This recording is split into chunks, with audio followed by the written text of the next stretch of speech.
And so then I'd like to introduce to you Mr. Mark Moran, who I'll let him tell you about himself, because he's a very learned expert in the antique field. Well, thanks, Marilyn, and thanks for bringing the program back to Lake Mills. We had such a good time last year, and so I'm glad to be back on a beautiful fall day.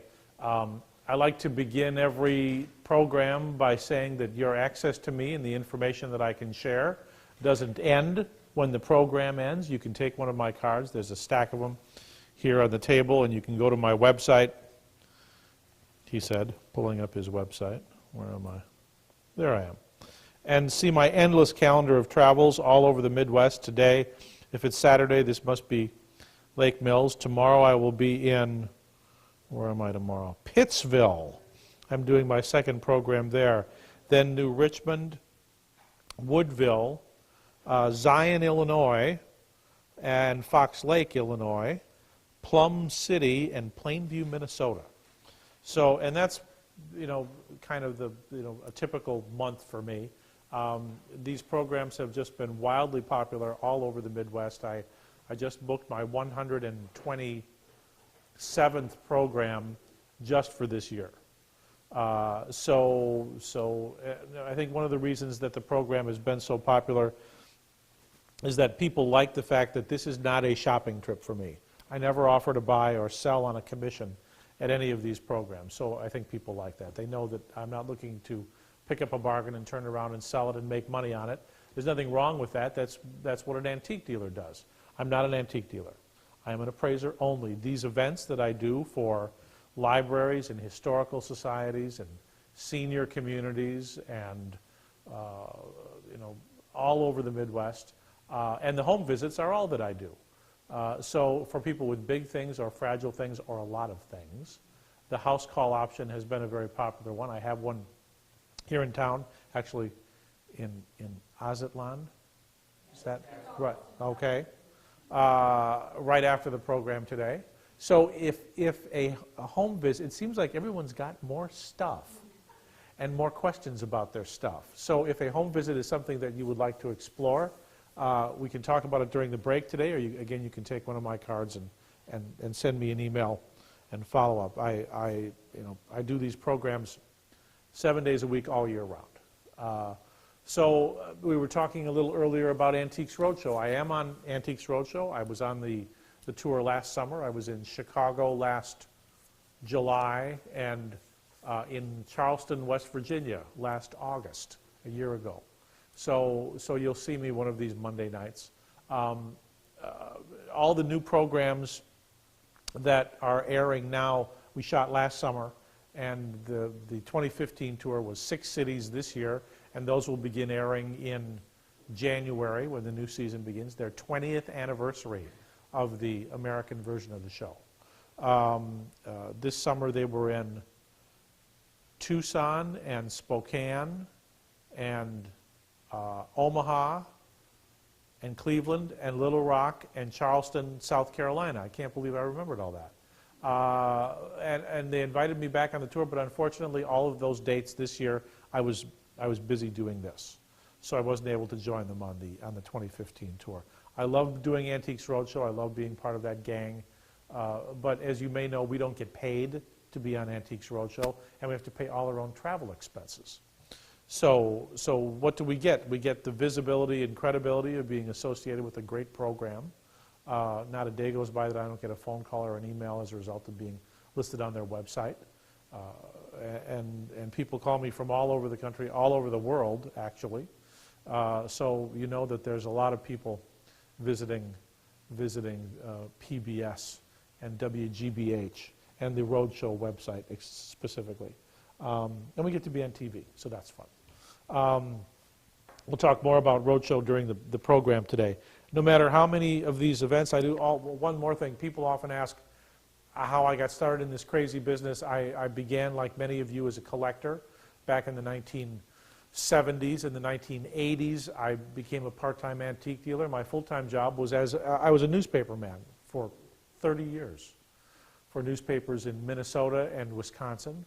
And then in the 1990s, I started writing antique reference books part-time, and I quit the newspaper business in 2002 to write antique reference books full-time. And I've written 27 books on various antique and collectible categories, all of which are now out of print. So the books I wrote on antiques and collectibles have themselves become collectible, which is not anything I ever expected. So who knew? Anyway, no matter how many of these events I do, I never know how much I know until I'm presented with a question or a puzzle or a challenge. So we're beginning with these right here, Marilyn. What do we know about them? They were given to the Friends of the Library many years ago. And the problem is that whoever accepted them can't remember for sure where they came from. Yeah.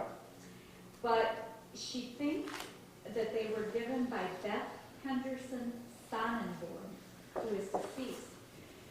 Beth's first husband, Don Henderson, was a writer in Milwaukee, and the couple knew Owen Gromme personally. And these are all signed and numbered, I believe. And then there's a book. So these are a series of that he did of African scenes. I mean, we think of Gromme as painting, you know, barn owls and geese and American wildfowl. But these are 3 prints from his African series. They are numbered. They are dated. The prints are dated themselves are dated 1977, and they were issued in 1977 by Wild Wings. In the 1970s, this was like printing money.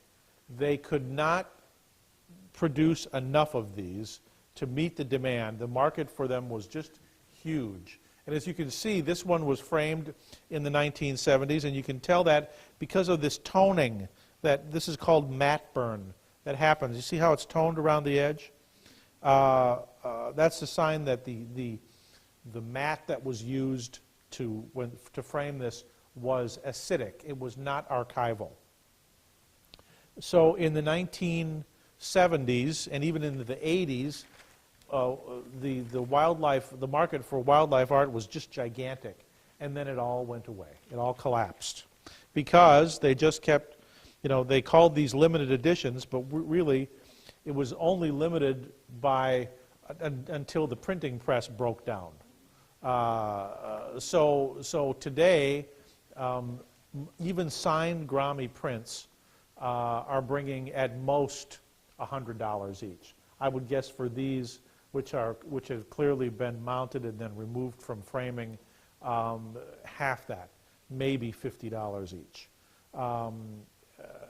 So I mean, we can look here.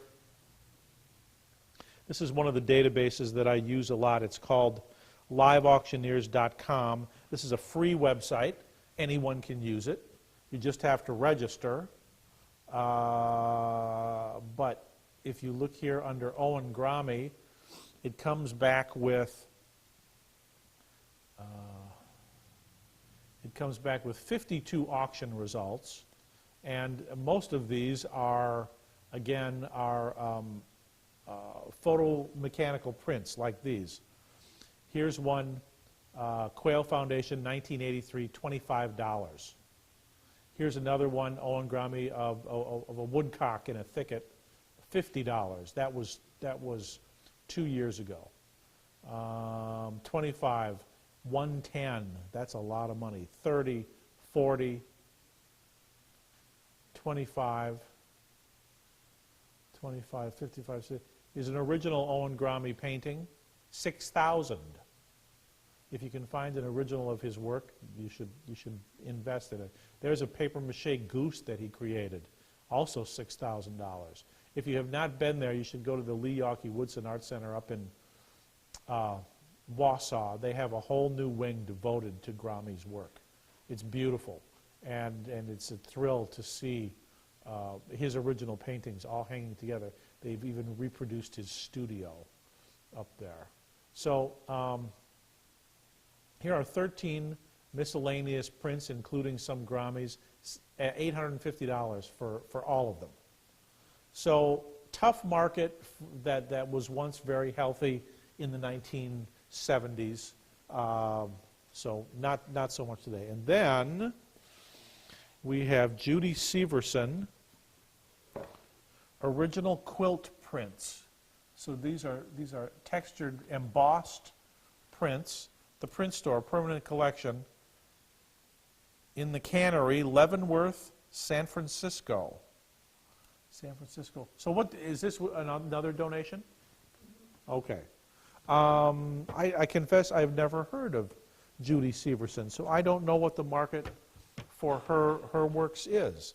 It looks like it's the same era. It looks very 1970s, maybe 80s to me.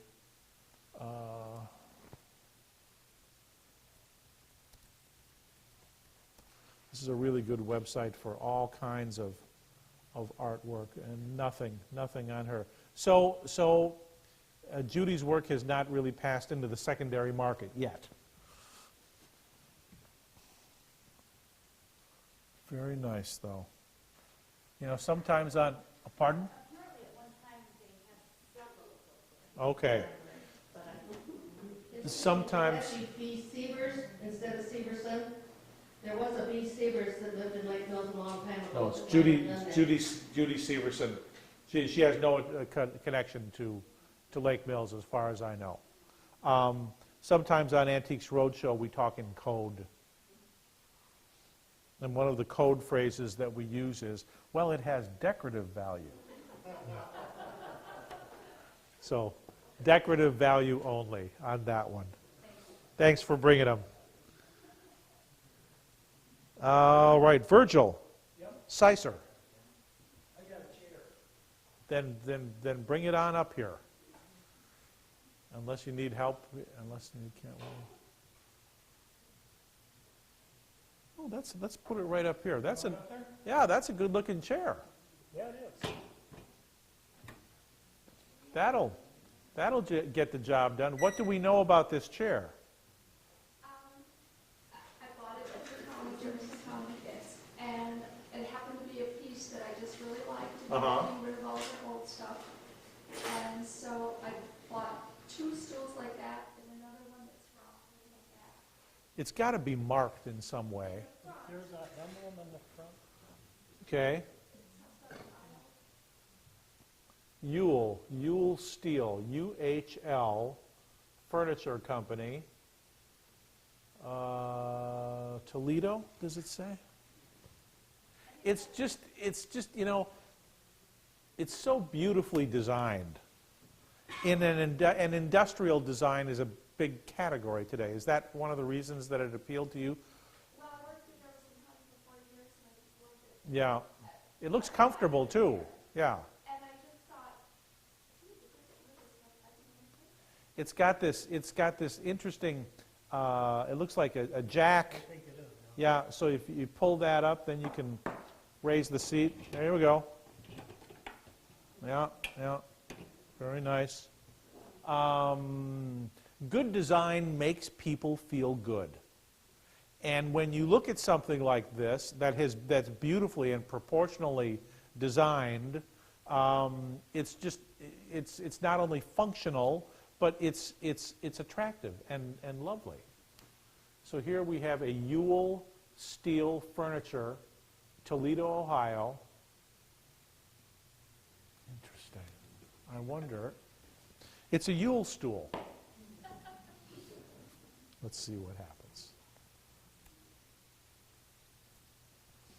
Yule was also the name of a pottery company. I don't think that's any relation here. Bingo, look at them. There they are. Here is a vintage Yule stool. Look at that. So can I ask what you paid for this chair? $15. This one sold at auction 3 years ago for $225. So that, let's go through the images here. And this one, it's the same stool, is not in as good a condition as yours.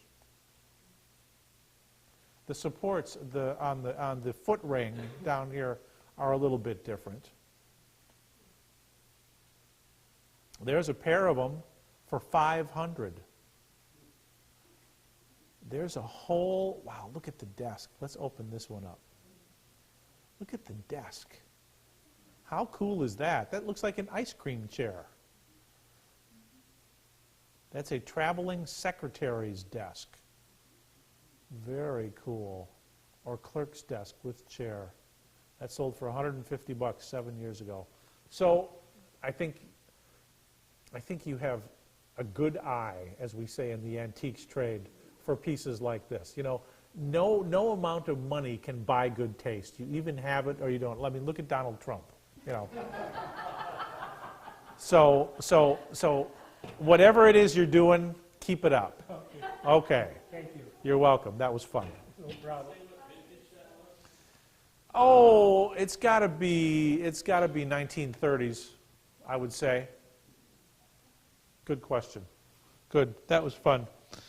Thank you. Thank you. All right. Mike Sicer.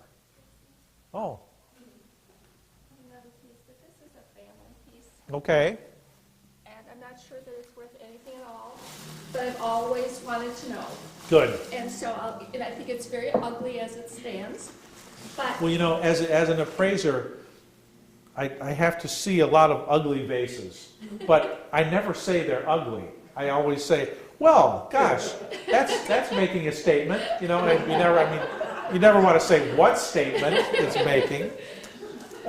So how did this come into your family? Do you know? it was my grandmother's. Okay. And she came from Ireland, Okay. and my mother used to have it on her TV with plastic flowers in it, which was god-awful. And I've taken it out the last 2 years and arranged dried flowers in it in the fall. It's really beautiful that way. Well, it does have a wonderful that kind of you know tomato red Yes. coloring. And it works well for fall. But I want to know what this thing is here. Does that look like a lobster to you? I don't know what it is. Or maybe it's either a lobster or a sick parrot. Because they came in from the east, Okay. you know. And there's a mark on the bottom, Yes, there is. and it's very, very worn away. It's impossible. I think it's impossible to read it. I thought it used to say Czechoslovakia, but when I looked at it Yeah, now, I maybe. thought it was, I don't know. Maybe. It's as close as I can get. There was a lot of beautiful glass and pottery that came out of the Austro-Hungarian Empire, later Czechoslovakia, later the Czech Republic, for many, many years. So this could very well be Czech. It's usually the Czech pieces are very, very lightweight. This has a little bit more heft to it.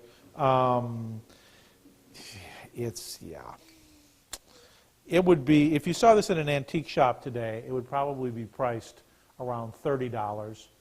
But that's why it would still be in the antique shop, because that's about 100% too much. So maybe 10 or 15 bucks. Okay. Okay, Okay. I'm not surprised. Good. Good. I wanted to know. Thank you for taking it so well. Well, you did well on my chair. Yeah, that's right. That's true. Good chair. All right. Thanks, Virgil and Mike. That was a lot of fun. Lisa, is it Crotha? Is Lisa here? It looks like Krotha, perhaps. Nope. Okay. Penny Padinger.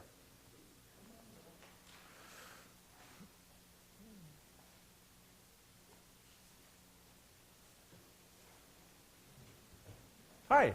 Hello. This, my son had bought a cabin up north, and it was an old dilapidated cabin. They were gonna knock it down.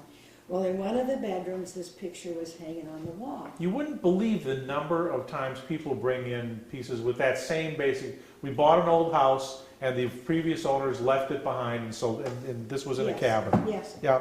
And I put it in this frame just to keep it safe. It and sound. sets the picture off very, very well.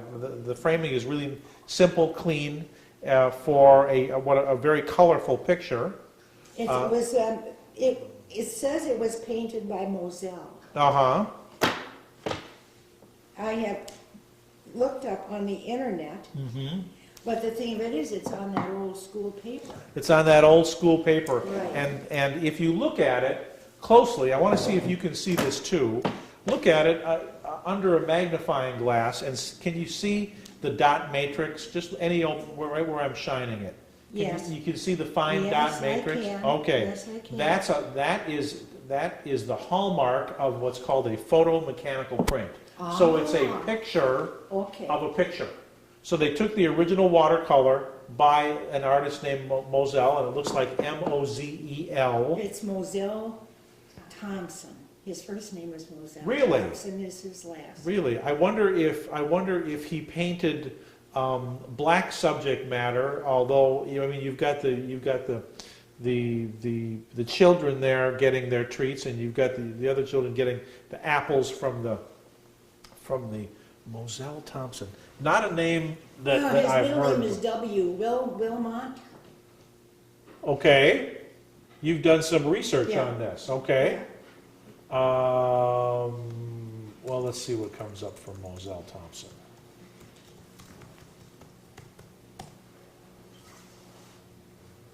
There you go.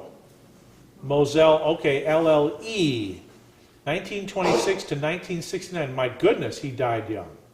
He was did. 43. He did.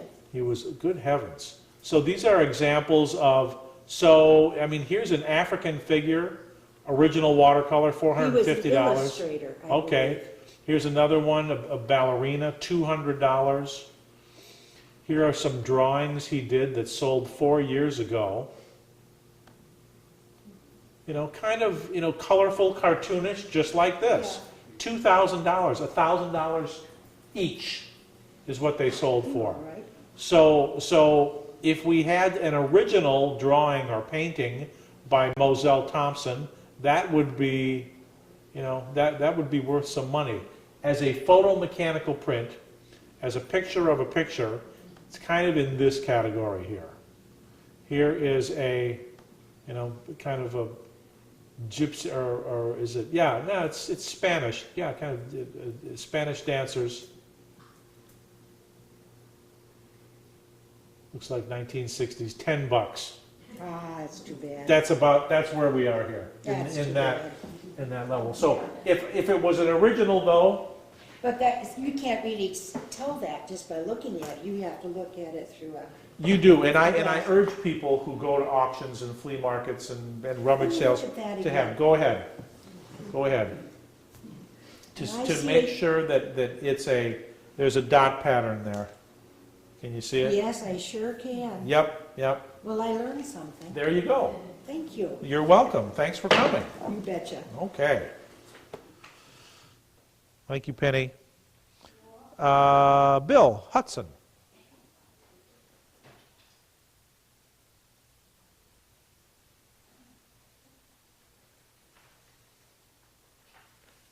Hello. Handed down to me from, I believe it's my grandfather's discharge papers. Okay. A veteran of the Civil War, he was. So this is the way that they usually look, a little toned. These were all folded up because on the back side, you can see there's more information, and it says William Hudson. Or is that the way it's pronounced? Yes. Hudson. Okay. He was discharged on the 14th day of January, 1862. Examination. So was he? On the back in 1958, somebody sent away. And it tells a little bit about it because you can't really read. Right.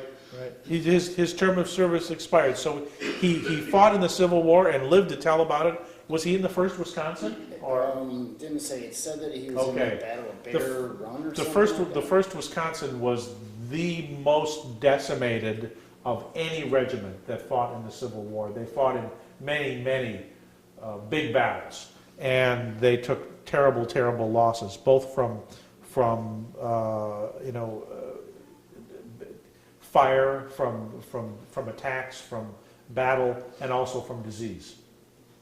So I see these fairly regularly, and sometimes they are They're just signed by an adjutant and down here. Sometimes you'll also get, along with this, land grants where the veterans were given basically 40 acres and a mule to start life anew. And sometimes those are actually signed by the presidents. Lincoln, Buchanan, several other, but sometimes it's signed by their secretaries. So here we have Civil War discharge papers. Most of them, and I see these quite regularly, they bring about 50 or 60 bucks.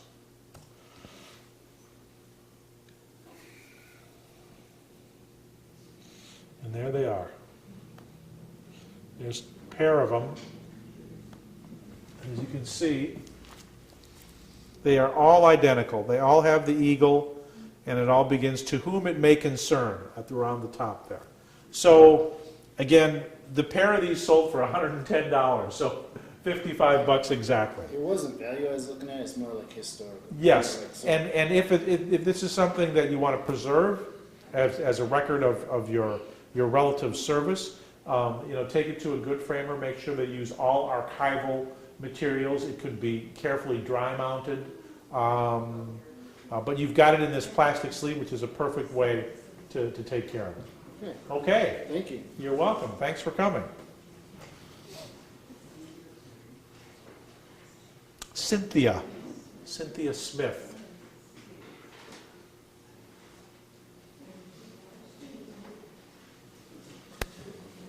And you can sit up front if you want, folks. It's not. I don't bite unless it's called for. Okay. Okay. What a pretty little piece. Yes. It was my mother's. Uh-huh. I think she got it in about 1936, 37, somewhere in there, and it was the piece I kept trying to steal. That you, as a young person, you kept trying to steal this? Yes. And you finally succeeded? Yes. Okay. I didn't steal it as a young person, but I Okay. always loved it. And as a young married woman, I did try to borrow it and then not return it, and she kept making me return it, but I did end up with it after she passed away. So. Well, there are no hallmarks, but there are initials, C and W and S, so it's someone and son. So I think it's silver plating over copper. I think so too. And you can see a little bit of the copper coming through. Right. The process is called repoussé because it's worked from the inside so that the pattern is on the, is convex on the outside. This was part of a larger set. Oh, really? Yeah, this would have been a wonderful little hot water pitcher for tea that you can open, that you can lock and unlock, and it's decorated all around with happy people dancing in taverns, clearly drinking something other than tea. That's why I liked it so well. Yeah, well, and that could be. It's a beautiful little thing. It's trying to look like it's 18th century. It's more likely to be late 19th or maybe even early 20th century. So it's silver plating. Do you have to polish it? Yes. Okay. The people always ask about plated things like this, if they can or should polish it. Absolutely. The thing to remember is that the silver plating on this, it's just microns thin. Right. And so it's very easy to get down to the base metal. And in some areas here, it's already at the base metal. I wish I could tell you who the maker was. There are notations on the bottom. Someone has scratched with a pen P1886 and then something else.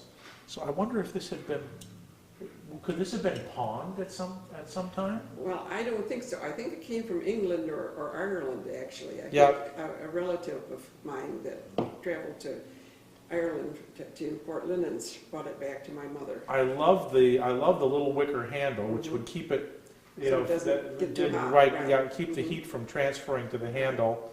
It's a beautiful thing. I know it was part of a larger set. I would love to have seen the rest of the set. If you saw this in an antique shop today, at late 19th century, silver plating on copper hot water pitcher. That's what I used it for. Yeah, yeah, perfect, perfect. I would say about $125. Okay. It's beautiful and in beautiful Thank you. condition. I'm so glad you stole it, acquired it. I did. However, yes. Good.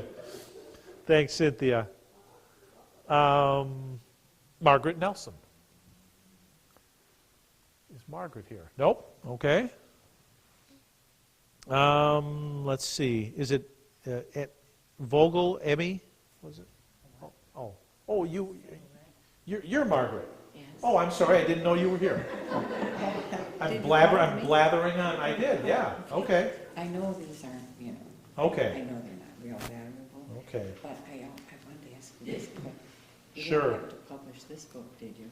Is this one among my books? No. Silhouette Collectibles. Yeah, No, it's- that wasn't one of And mine. it now is out of print. It out of- so like- also is. Like and all these of are- my other books. yeah, and see, and these Who are- collected all these silhouettes? I did. Really? Yes, and that's what, I only brought one, but I would like to ask, I have like a few trays. Uh-huh.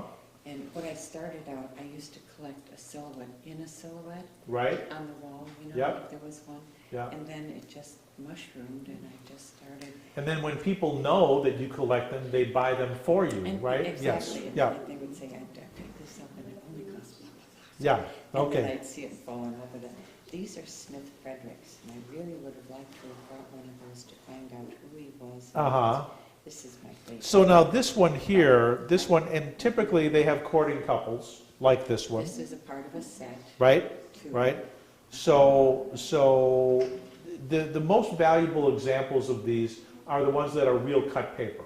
I understand that. And so they're considered to be portrait miniatures. Yes. And sometimes they're done in ink on paper, and sometimes they're done actually in cut paper, which they call Scherenschnitte, which is the... I have one. You do, okay. Yes. Which is the German term for cut paper ones. So this one is printed on glass. It All looks like these it's are- 19... They all are, of these okay. And that's what I collect. Okay. Knowing that. When Love Was Young, a series of 4. So this probably dates from the 1930s, I would think. Probably, you know, and when people, after the Depression, Yeah. they couldn't Yeah. afford good art, Right? and that's when Silhouette's Bussy and a couple of them really flourished. Uh-huh. So that's where most of mine come from. Well, so you're an advanced See, collector. well, here I am with some Okay. things, yeah. Okay. Original silhouettes are very valuable. The machine-made ones like this are just more decorative value. Right, and what I want to know is, in a whole collection like this, would I be, you know, could I sell those? Yeah, I think that's the best way to sell them. Not as just one giant collection, but as in like a specialty sale. I never went for the busts and the real silhouettes. I could never afford those. Well, and I think that also goes to the point of, spending more money. You have to spend it to make it. I know, but I never had it. Yeah. Now here, just to give you an idea, Yes. here's a collection of 11. I'm looking. These are cut paper silhouettes. I see. Aren't they lovely? Yes, they are. So the 11 of these sold at auction for $250. Okay, So less than $25 a piece. right. Which So- is about what I wouldn't even pay that much for most of Sure, these. you know. sure. So I'm so glad that you're a devoted collector. Yeah. Just so you know that as the machine-made ones sell for just a fraction, if these were bringing about 25 a piece, a lot of those would bring about $2.50 a piece, which is probably in the neighborhood of what you paid for For the most some of part, them. Yeah, yeah. never more than right. 15, 20 at the very most. Yeah, yeah. Some of my, you know, Okay. the trays and so on. Sure. So I just have a lot of them because I've loved to do it. Yeah. But I just wondered, when there's a whole group, if there's a better market for it, or if I there's think a specialty to sell them like in a sequence, perhaps 2 or 3 at a time. For instance, on eBay, they're small, they're easy to ship. that might be a good way to sell them. Okey-doke. Good market. Thank you. Okay. Can I ask a question about Yes. the dot matrix? Yes. I had a photomechanical that I grew up with, Uh-huh, so I knew it was at least 75 years old. sure.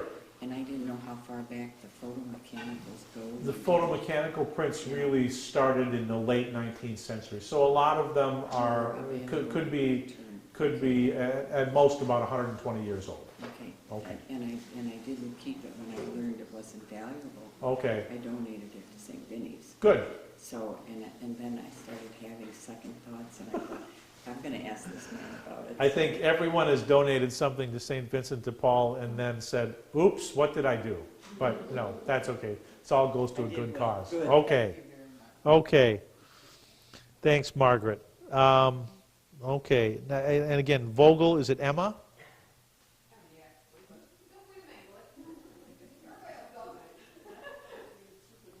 Well, it's just written in pencil, so I can't tell how it's spelled. Okay.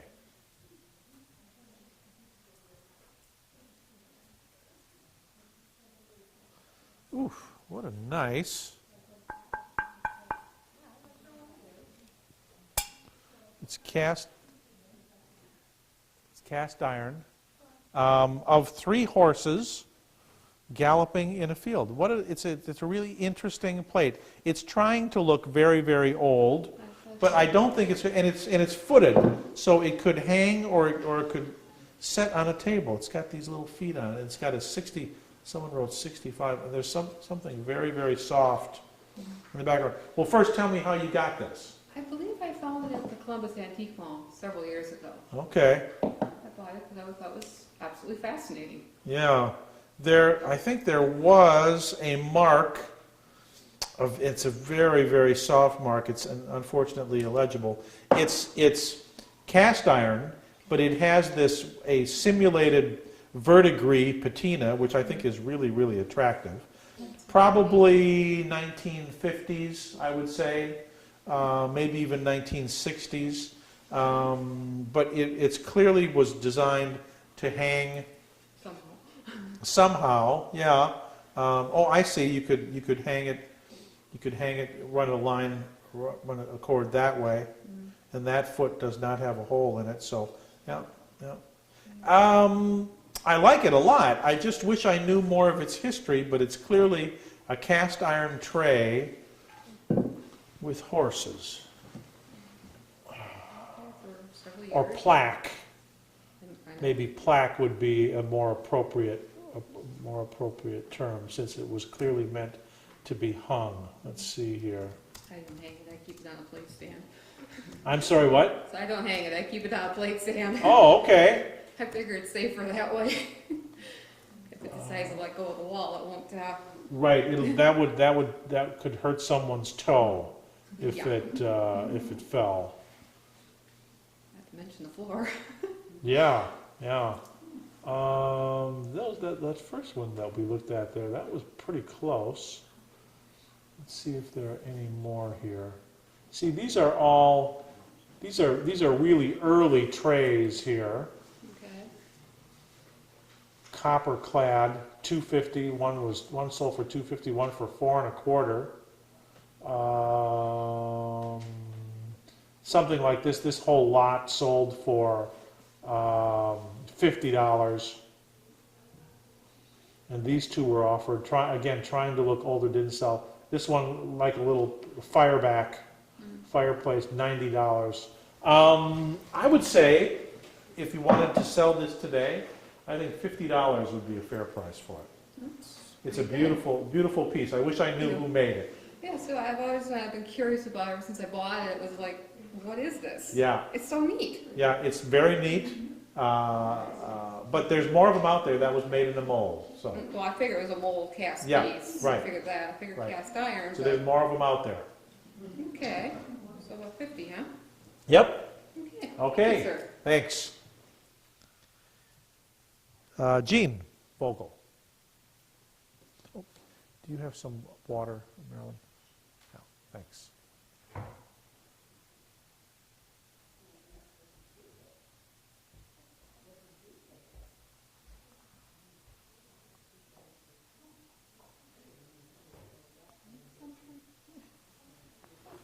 that's all. Come on over here. Well, this is interesting. There's something inside too, with a sticker on. Someone put a...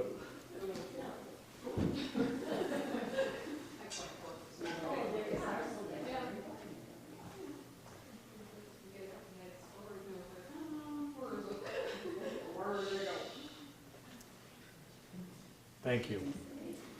Well, someone has a tag in here. It says grapes on milk glass. Well, that's clear enough. I mean, you look at this and it looks like it's ceramic, but it's glass. So how do you come to have this? I found it at St. Vincent's. Also at St. Vincent de Paul. You know, I got to start shopping there more often, I think. Very, very Art Deco, 1920s, 1930s, I would say. Stenciled design, and airbrush decoration. Huh. Interesting. And do you use this? Do you put flowers or I anything? just put like dried grass. Dried, okay. Nothing else but dried stuff. It's milk glass. It's in excellent condition. There's just a little bit of wear on the stenciling. Do you remember what you paid for it? $4. $4. If you wanted to sell this today, you could double your money. Okay. It's a beautiful little vase, but I would say today the top price would be about $10. Okay. Okay. That's all right. Good. Thank you. Thank you, Jean. And again, this is written in pencil, so it's Peg. Help me out, Peg. How do you pronounce it? Thank you.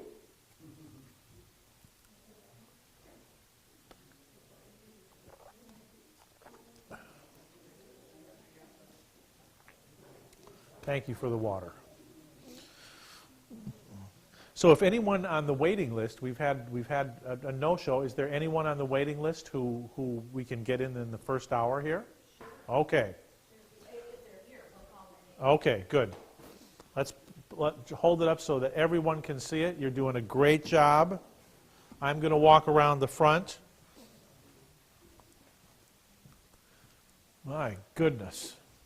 It's Custer's last fight. Only they turned it into an ad for Budweiser. This is actually, if you watch the slideshow, this same image comes up. I saw this at a program I did up in Wausau. So what do you know about it? How do you come to have it? I bought it about 40 years ago at a flea market. Okay. And the reason I bought it was when I was about 4 or 5 years old, my father and his buddies used to take me to a tavern, and I used to drink soda. Well, they drank beer. Uh-huh. This was hanging over the... So you remember this from your childhood? Correct. Not this exact one, but this image? Correct. Okay. So that's why I bought it. Okay. Well, that's as good a reason as I can think of. Trying to recapture wonderful. It's a blood-curdling scene, though. I mean, the longer sure, you... when you were into cowboys and everything, yeah. you had little cowboy hats. Yeah. And that's, you know... Yeah. No, I mean, there's Custer in the middle, waving his sword. But there's a guy down here being scalped, with leaving nothing to the imagination, I can tell you. So the condition is fair. It looks like it's a little bit faded, but not too bad. It's also quite toned and a little bit dirty. What happens is when these are framed under glass, the paper and the glass are in contact. And so moisture and dirt and mold gets trapped in there. And this certainly has a lot of toning and discoloration. But I know that there are other examples of this one out there. So let's look it up here and see what we can find. So now, do you display this at home? I mean, is it something? Yes. It's in. Oh, cool. Okay. Okay. Below a gun. Below a gun. Okay.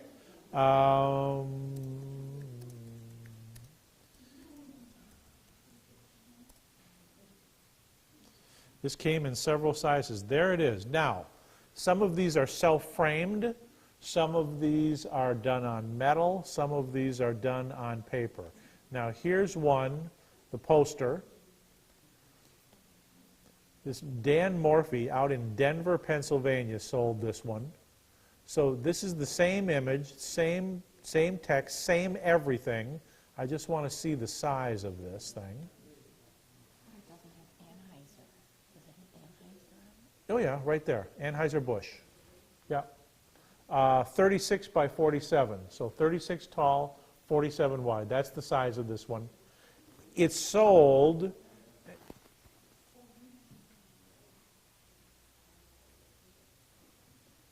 excuse me, I can talk or you can, I can't talk with two people talking at the same time. Thank you. It's sold in, a year ago, October 31st, for $350. There it is right there. The exact same one. Now, this one's in a little bit better condition. So, when you got this at a flea market, can I ask what you paid? Yeah, I paid $200. 200 was a fair price. I don't think there's any upside to that though, just because of the condition. It's got the reinforcement on the back of the frame. It's an iconic image, but I think $200 was a fair price. How long ago was that? 35 years ago. 35 years ago. Yeah, that would have been around 1980. So yeah, that would have been a fair price. I don't think it's gone up much since then. So Well, it's just more of a keepsake. sure. That's what it is. Okay. Do you advise having it reframed? You know, if you did want to have it reframed, the only thing I would do is put a spacer in to make sure that there's nothing getting trapped between the glass and the paper. But otherwise, I would just leave it just exactly the way it is. Do you expect that this would increase in value? Nope, I don't think so. It's condition. It's the condition of it. It's just, if it was in better I mean, this one was just in prime condition and it sold for $350. So it's just it's a tough market unless it's just in mint condition. So yeah, thanks for bringing that. Okay, Beverly, is it cats?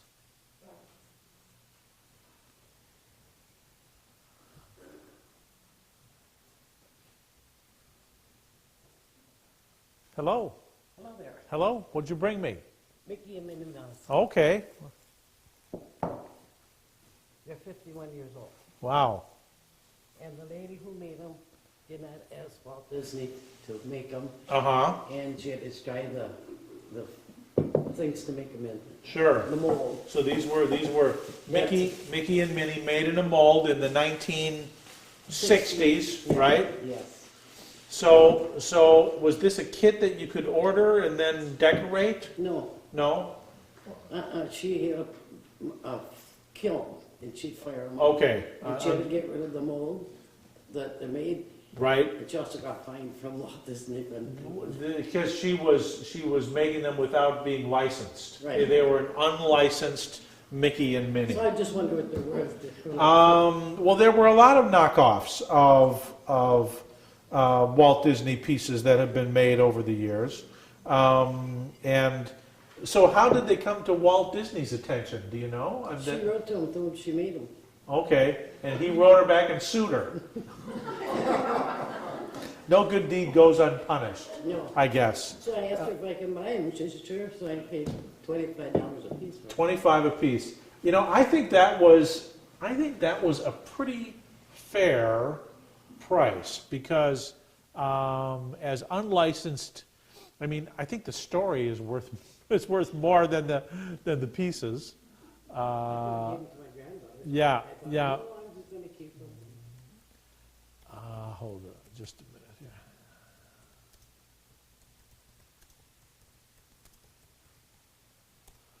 I mean, just, you know, the basic run-of-the-mill figures here, you know, I mean, there's Minnie, Mickey, and Donald, or no, that's Steamboat Willie there, $50. You know, there's another set up here, also with alarm clocks and the Mad Hatter, $45. There's early ones for Mickey and Minnie Mouse. Those are all the Pie-Eye Mickey, which are, see, these are the later Mickeys. And so the 50s and 60s makes perfect sense. $55. I think $50 for the pair was a very fair price. You know, if you go down the list here, here's a pair for 30. Here's another musical pair, 60 pounds. Here's a really early pair, 70. But again, that was 11 years ago. The further back in time you go, the higher the values are. So anyway, nice pieces. Thank you. Thank you so much. I do watch the Antique Roadshow every Monday night. Well, good. Keep watching. I do. Keep watching. I enjoy it. If you see me pulling on my ear, it means I'm saying hello, Beverly. Thank you. I think that's all right. Okay. Nice to meet you too. Good. Okay, we got time for one more of our way on the waiting list. Sure. Okay. The first on the waiting list is Tom Jones. And then we'll take a break.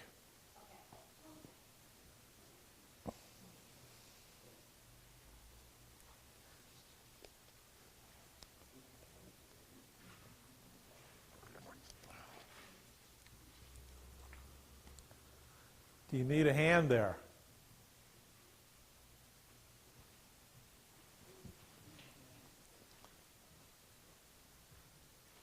We'll put it right up on the table. Good. I got it. We got it here. Oh, that's a lot of rocker. How did you get this? My grandma used to have, my mother's grandma had, Okay. and when they fell, my mother got it when it was in the house up in Randolph, Wisconsin. Okay. And when all the furniture in the end, my grandma gave it to her sister and my mother, some of the stuff. And then when they died, my uncle was left the rest over, and between her niece, or his niece, and my mother, we each had to pick a thing, and she took the rocks. And Okay. It's a really beautiful, unusual design of a rocker. First off, it's all oak, and it's a platform rocker, and these often have patent dates on them. The date on this one is about 1885, 1890. The style, this kind of slanted arm and a spindle-turned arm, is associated with a company called Hunzinger, but I've never seen a Hunzinger rocker in oak. I'm going to show you what they look like. It's fabulous condition. And, I mean, it's got to be the original upholstery. Yeah. The thing is, people look at a piece like this, and they start thinking, well, what's it going to cost me to have it reupholstered?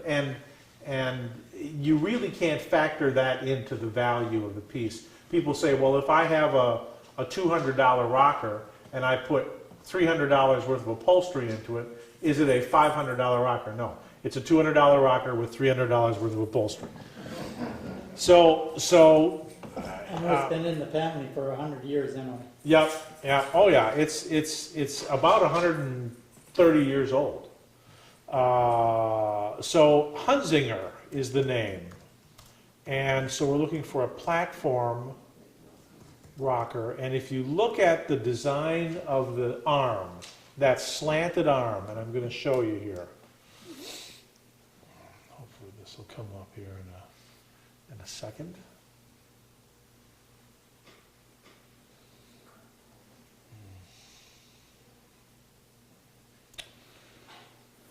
We're having some, there we go.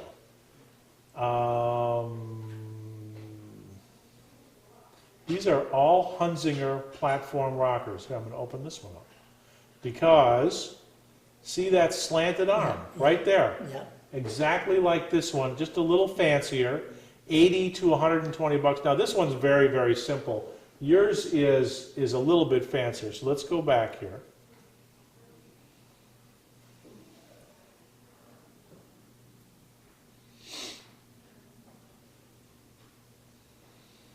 So anyway, this style of rocker is associated with Hunzinger, and again, this one, the configuration of the base is almost identical to yours. These are all Hunzinger platform rockers. There's another one, didn't sell.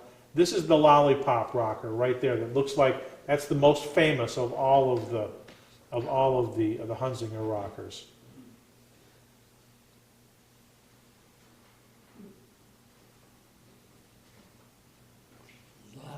There's a lot of them, yep. And then no two are alike, it seems. Some of them are very, very rare. So if we go back here to the top, I mean, there's one that sold for 25 bucks.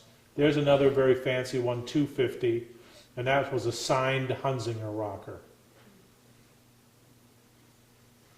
There's a pair of them for $250. I would say today, if you wanted to sell this, $150, maybe a little bit more. It's beautiful. I would love to see it with some new upholstery. You gonna reupholster it? I don't know. Okay. I don't know what It would look great. It would look great. Thanks for bringing it. How much would it cost to upholster? I don't know. There's upholstery is very, very personal, and frankly, it can be very expensive. Yeah. So, yeah. Nice chair. It looks good. It looks very good. Thanks for bringing it.